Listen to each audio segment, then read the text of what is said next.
तुकोबारायांच्या जीवनात घडलेला प्रसंग आहे. सर्वांगाचे कान करा. तुम्ही देऊला जाता ना माझ्या मायबापांनो, देऊला जाता चरण दर्शन आहे माझ्या मायबापांनो, आळंदीला जाता समाधीचं दर्शन आहे माझ्या मायबापांनो, सर्वांगाचे कान करा. पंढरपूरला जाता आई साहेबांचं पांडुरंग परमात्म्याचं चरण दर्शन आहे.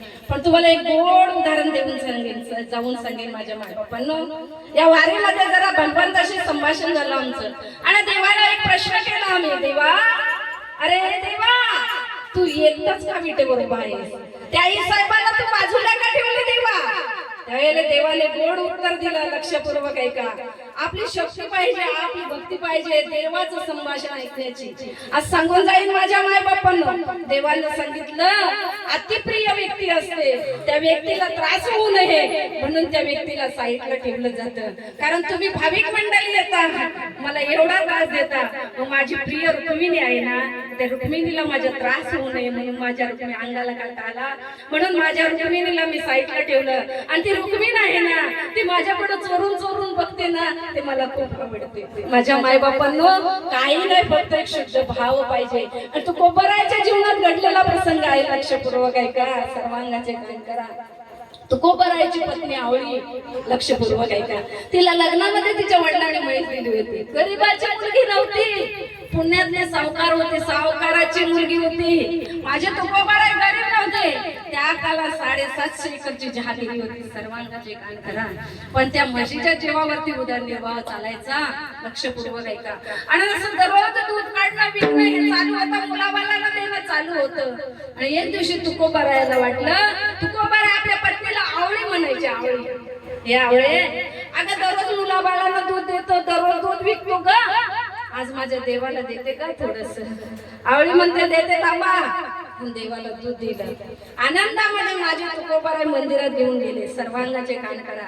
देवाला म्हटलं, देवा अरे आज तुला आवळीला दूध दिलंय रे. लक्षपूर्वक ऐका. भगवंताने मागचा पुढचा विचार नाही केला, तो दूध प्राशन केलं. असं दररोज चाललं होतं. आवळी जरा कर्कश होती, पण लक्षपूर्वक ऐका. आवळी एकनिष्ठ प्रतिव्रता होती. जोपर्यंत तुकोबाराय पाणी पित नव्हते तोपर्यंत माझी आवळी पाणी ग्रहण करत नव्हती. सर्वांगाची कान करा. आणि एक दिवशी तुकोबारायला आवळी म्हणते, तुमचा देव दूध पितो का? तुकोबाराय म्हणते, आवळीला म्हणावं, पोरांना म्हणावं, लेकरांनो आज तुम्ही तुमच्या बाबा बरोबर जा. नेमका त्यांचा देव दूध पितो की तुमचा बाबा दूध पिते हे बघायला जा. आणि नेहमीप्रमाणे दूध दिलं. तुकोबारायची दोन लेकरं तुकोबारायांबरोबर गेली आणि मंदिरात गेल्यानंतर नेहमीप्रमाणे तांब्या तोंडाला लावला असता भगवंतानं दूध प्यायलं. पण त्या दिवशी देवानं काय केलं, आज माझ्या तुकोबारायची लेकरं आली, थोडस दूध शिल्लक ठेवलं आणि प्रसाद म्हणून त्या लेकरांना दिलं. तुकोबारायला ते लेकरांना दिलं, ते प्यायलं त्यांनी. घरी आल्यानंतर आवडीनं लेकरांना विचारलं, लहान मुलं कधी खोटं बोलत? कारण लहान मुलं ही देवावरची मुलं असतात, ती कधीच खोटं बोलत नाही. आवडीनं विचारलं, का रे बाळाला दूध नेमकं तुझ्या बापाने पिलं की देवानं पिलं? लेकरं कधी खोटं बोला, आई अगं दूध देवानं प्यायलं, थोडस शिल्लक ठेवलेलं आम्हाला प्रसाद म्हणून बाबानं दिलं. आता आवळीला राग आला. आवळी म्हणते, तुमचा देव दूध पितोय का? उद्या तुम्ही दूध घेऊन जायचं नाही, मी जाणार. तुकोबारायला बरं वाटलं, अरे आवळी देवाला दूध घेऊन जाणार आहे, चांगलं चांगलं आहे. आवळीनं काय केलं, चूल पेटवली, चुलीवरती पातेलं कडक दूध गरम केलं, उकळलेलं दूध तांब्यात भरलं. तुम्ही जायचं नाही, मी जातो तुमच्या देवाला दूध घेऊन. पण लक्षपूर्वक ऐका.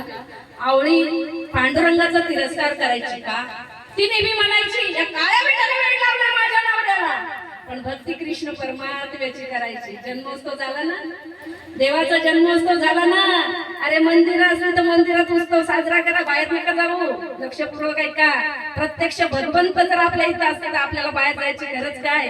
आणि आमचा जो लाडा आहे ना, आमचा देव स्माईल देत होता, स्माईल. लक्षपूर्वक ऐका. भक्त जर त्याच्याकडे आला ना, देवाला आनंद खूप होते. सांगून जाईन माझ्या मायबापांना, लक्षपूर्वक ऐका. आणि मग आवडीनं म्हणावं, मी जातो दूध घेऊन. तुकोबारायला बरं वाटलं, जा. कडक तापलेलं दूध तुकोबारायला कल्पना नव्हती, तांब्यात भरलं, चरा चरा मंदिरात गेली आणि भगवंताला आव्हान केलं, ए देवा दररोज माझ्या नवऱ्याच्या हातचं दूध पितो ना, आज पी तुझ्यात हिंमत असेल तर. आणि मग पाण्या तो गरम दुधाचा कोंड्या देवाच्या मुखाला लावला, पण सर्वांगाचे कान करा. माझ्या पंढरीश परमात्म्याला प्रश्न पडला, जर आज दूध प्यायलं नाही ना, आज जर दूध प्यायलं नाही तर माझा तुक्या खोटा ठरेल. भक्तासाठी काही पण लक्षपूर्वक ऐका. त्याच्यासाठी तुका म्हणे घालू तयावरी भार व्हावा संसार देवाबाई.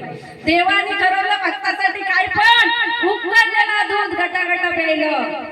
जर कधी देऊला गेलात ना, तुम्हाला संबंध आलेत ना, कधी कोणी नेले ना महाराज लोकांनी, चरण दर्शन घेताना देवाच्या प्रतिमेकडे पहा.